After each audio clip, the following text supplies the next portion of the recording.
पवित्र बायबल वचन व प्रार्थनेमध्ये आपलं सर्वांचं स्वागत आहे.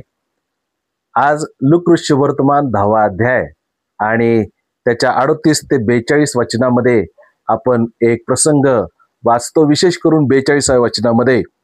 परंतु थोडक्याच गोष्टीचे किंबहुना एकाच गोष्टीचे अगत्य आहे. मरियेने उत्तम वाटा निवडून घेतला आहे आणि तो तिच्यापासून काढून घेतला जाणार नाही. प्रभू येशू ख्रिस्त म्हणत आहे की मरियेने उत्तम वाटा निवडलेला आहे. कोणचा वाटा मरियेने निवडला होता?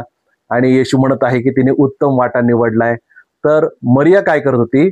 येशूच्या चरणाच्या जवळ बसून प्रभू येशू ख्रिस्ताचं वचन ऐकत होती आणि लक्षपूर्वक ती काय करत होती की प्रभूच्या वचनातून शिकण्याचा प्रयत्न करत होती. हालेलुया.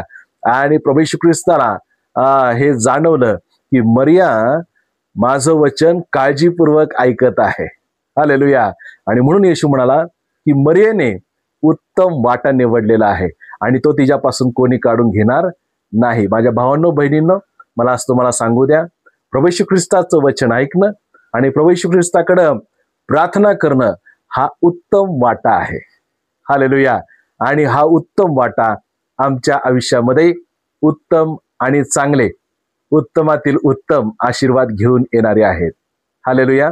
तर आज नंतर आपण कायम उत्तम वाटा म्हणजे परमेश्वराचं वचन ऐकणे, पवित्र शास्त्र बायबलच्या वचनातून ऐकणे, त्याप्रमाणे वागण्याचा प्रयत्न करणे आणि प्रार्थनेच्या द्वारे आम्ही प्रभू येशू ख्रिस्ताला आमच्या गरजा विनंत्या कळवणे हा उत्तम वाटा आहे. तर आजपासून आपण प्रयत्न करूयात आणि उत्तम वाट्यासाठी आपण सहभागी होऊयात.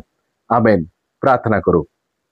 पवित्र आमच्या जिवंत महान परमेश्वरा, आज आम्ही प्रार्थना करतो की जे लोक हा व्हिडिओ पाहत आहेत, ऐकत आहेत, त्यांच्या जीवनामध्ये तुझं वचन ऐकणं, त्या वचनावर मनन करणं, त्या वचनाप्रमाणे चालणं, वागणं आणि प्रार्थनेच्या द्वारे विनंत्या करणं हा उत्तम वाटा त्यांच्या आयुष्यामध्ये असावा आणि या उत्तम वाट्याचे उत्तम आशीर्वाद प्रभू त्यांच्या जीवनामध्ये सदैव त्यांना प्राप्त असावे अशी विनंती करतो.